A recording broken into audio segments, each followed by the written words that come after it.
Hello everyone, students. Today we are start new chapter third. We are a bit different.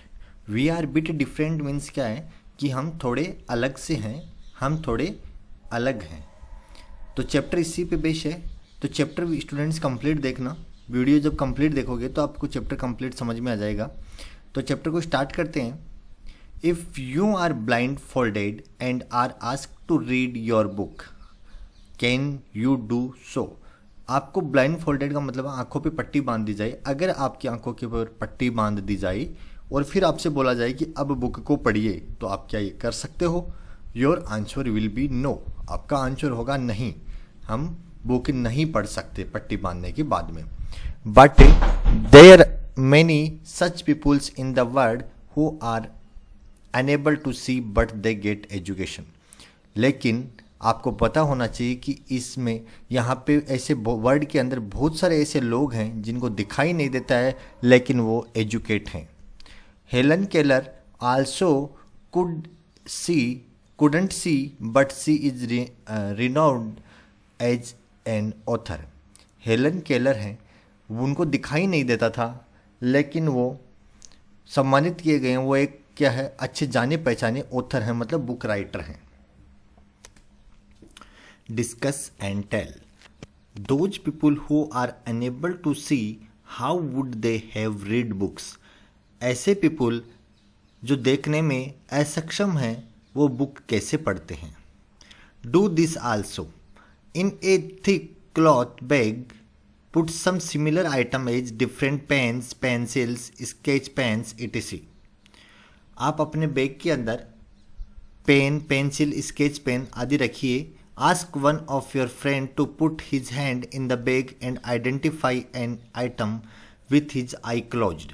और अपने friend को बोलिए कि उनको आइडेंटिफाई करें आंखें बंद करके कि कौन सा पेन है, कौन सा पेंसिल है. इन चीज़ों को one by one you all try to identify each item. One by one सभी को आइडेंटिफाई करने के लिए बोलिए. अब वो आइडेंटिफाई कैसे हो सकते हैं देखो. Discuss and tell.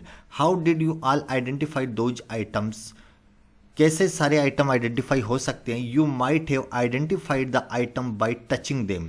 आप उनको टच करके, महसूस करके आप उनको आइडेंटिफाई कर सकते हो कि कौन सी पेंसिल है, कौन सा स्केच कलर है, कौन सा पेन है. दोज ऑफ आवर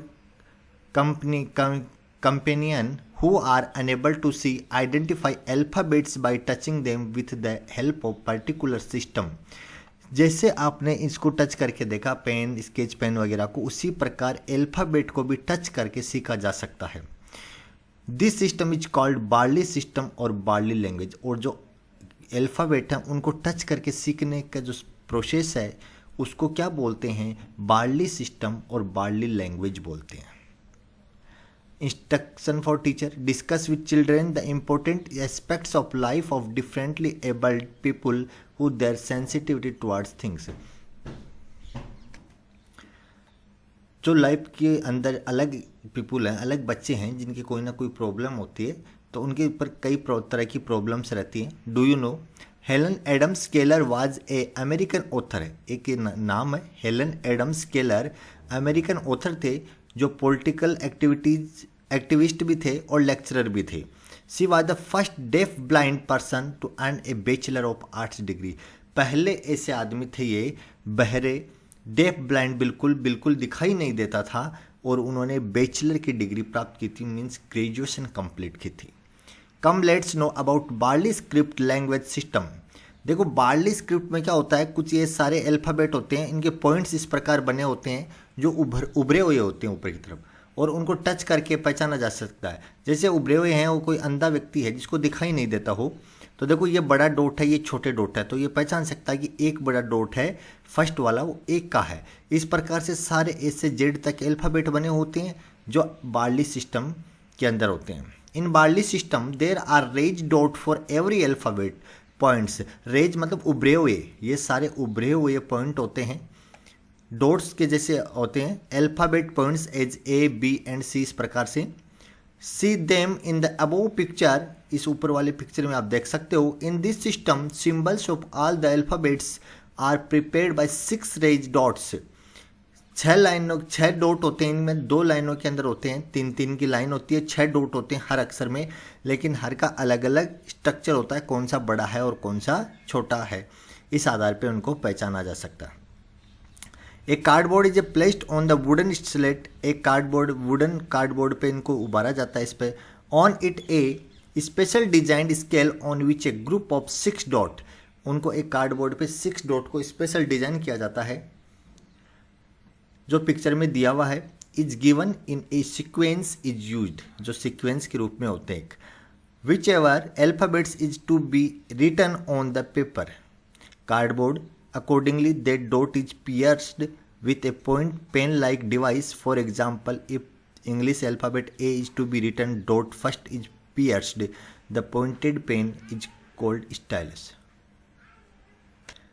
इसको बनाने के लिए देखो अल्फाबेट का फर्स्ट पॉइंट है उसको पियर्स मतलब उभार दिया जाता है, तो उसे पहचाना जा सकता है कि ये उभरा हुआ स्ट्रक्चर है वो एक का हो सकता है। नेक्स्ट है after piercing the dot on the paper it is reversed on the opposite side of the paper, raise dot can be felt when the touch, by touching these raised dots contents are identified.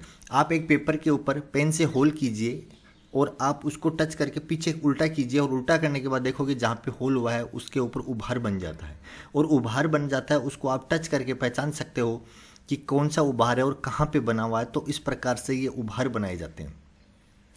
Find out and write down below India is written by Braille language, you also write your name in Braille language with the help of Braille language chart. आप देखो India है तो इस प्रकार से आप अपना नाम भी लिख सकते हो, इस चार्ट के अंदर देखिए कि किस प्रकार से बार्ली सिस्टम में नाम में लिखा जाता है। आगे the story of Braille language, Louis Braille lived in a France, Louis Braille थे उन्होंने इसको इन्वेंट किया था, तो ये साइंटिस्ट लुइस बार्ली वो फ्रांस के थे। वंस ड्यूरिंग ही चाइल्डहुड, एक बार उन्होंने बचपन में when he Louis Braille was playing in his father's workshop, एक बार लुइस बार्ली अपने फादर के वर्कशॉप पे खेल रहे थे।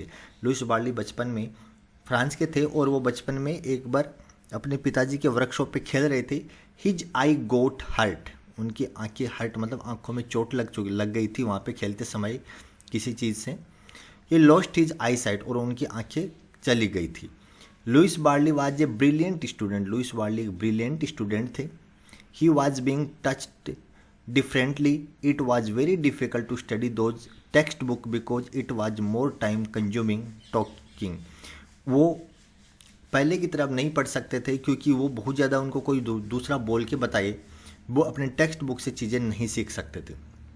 During that period an army captain visited Louis Braille's school, एक बार लुइस बार्ली की स्कूल के अंदर आर्मी के कैप्टन आए, आर्मी के कैप्टन ने उन लुइस बार्ली की स्कूल को विजिट किया and he show the student and the teachers the language based on 12 point invent by himself, और उन्होंने एक तरीका बताया कि इस प्रकार से ये कुछ हो सकता है ब्लाइंड लोगों के लिए सीखने का तरीका, और 12 पॉइंट बताए। Louis Braille was very much impressed by the language, Louis Braille उस लैंग्वेज से बहुत ज़्यादा इम्प्रेस हुए।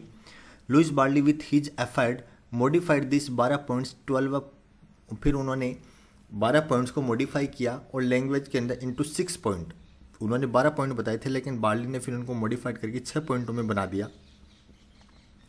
Hence the language developed by him was named barley language, और उन्होंने एक लैंग्वेज बना दी और उसका नाम दिया Braille language. Louis Braille tactical language is used across the world today, the army captain who inspired him to Charles Barbier, देखो Charlie Barbier है वो आर्मी कैप्टन थे और उन्होंने से इंस्पायर होकर उन्होंने ये लुइस बार्ली ने बार्ली लैंग्वेज बनाई जो आज पूरे वर्ल्ड में चलती है।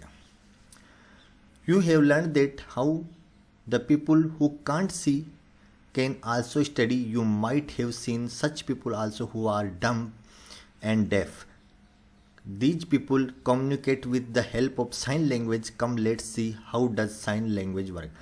जो अंधे लोग हैं या बहरे लोग हैं, जो बहरे लोग होते हैं उनको जब सुनाई नहीं देता, जब अंधे होते हैं वो तो टच करके सीख सकते हैं, लेकिन जो बहरे लोग होते हैं वो कैसे बात करते हैं, कम्युनिकेट कैसे करते हैं, तो वो अंगुलियों के, कभी आपने देखा हो जो बहरे लोग होते हैं जिनको सुनाई नहीं देता है वो अंगुलियों के इशारों से दूसरे को अपनी बातें समझाते हैं साइन के रूप में।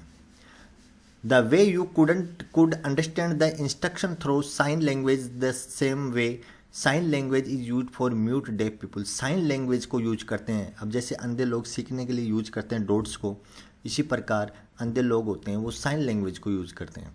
Below are given the picture of sign language, see these pictures and in the class you try to make your classmate understand your point without speaking.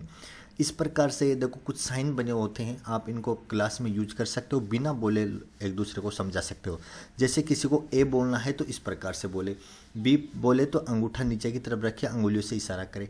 तो ये सारे साइन लैंग्वेज हैं जो साइन के रूप में एक दूसरे को टॉकिंग करना सिखाते हैं। If there are any classmate in your class who are blind, mute or unable to walk, they how could you help? अगर आपकी क्लास में कोई जो चलने में असक्षम है, सुनने में असक्षम है, बोलने में असक्षम है, तो आप किस प्रकार उसकी हेल्प कर सकते हो। देखिए, find out and write down. Students इनके आंसर देखते हैं।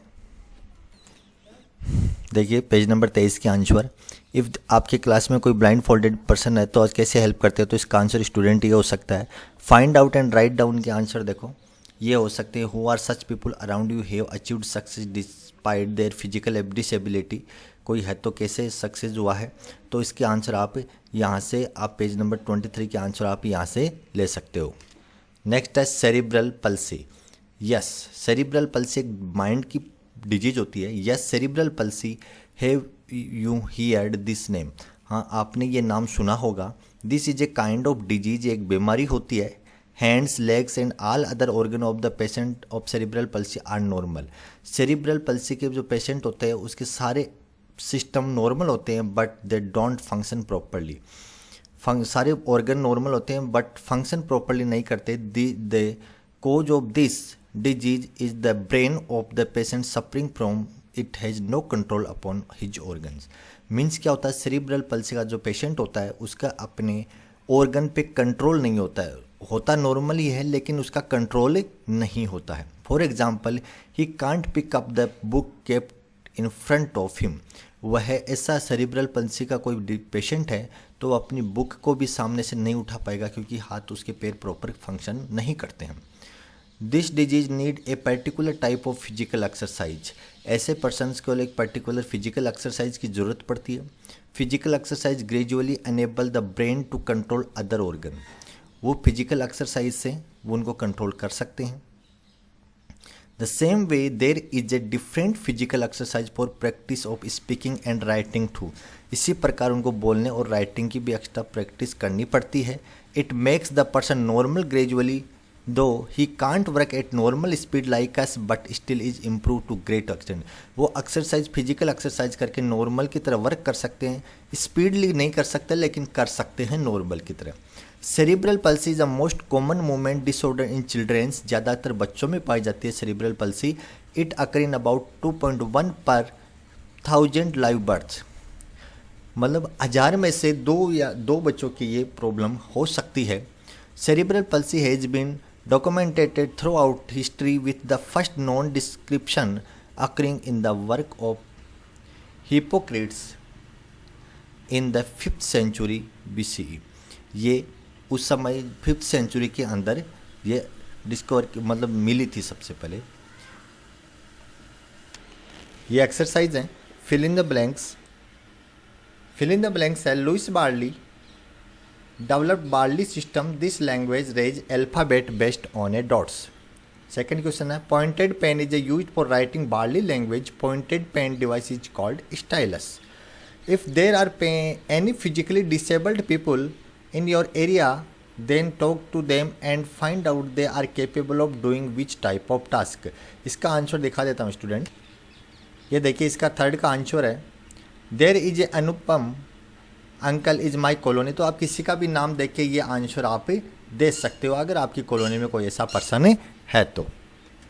फिर look at the picture given identify I. तो आप पीछे जो चार्ट है उसमें देख के लिख सकते हो मैंने आंसर बना दिया है। इसमें आई का क्या है यहाँ पे भी दिया हुआ है। इस पिक्चर को देख के एम को कैसे इंडिकेट करते हैं तो ये रहा आंसर। और वाई का कैसे सिंबल होता है इसका भी दे रखा है। Name the native country of Louis Braille. Louis Braille कहाँ के तो जो अभी पढ़ा था अपने फ्रांस के थे। What is stylus? Stylus is a pointed pen used to in Barley language। तो इसका आंसर है। तो स्टूडेंट कंप्लीट आंसर से चैप्टर कंप्लीट हो चुका है। अगर वीडियो अच्छा लगे तो लाइक ज़रूर कर देना और अपने फ्रेंड्स के साथ शेयर कर देना। तो आज के लिए इतना ही। Thank you.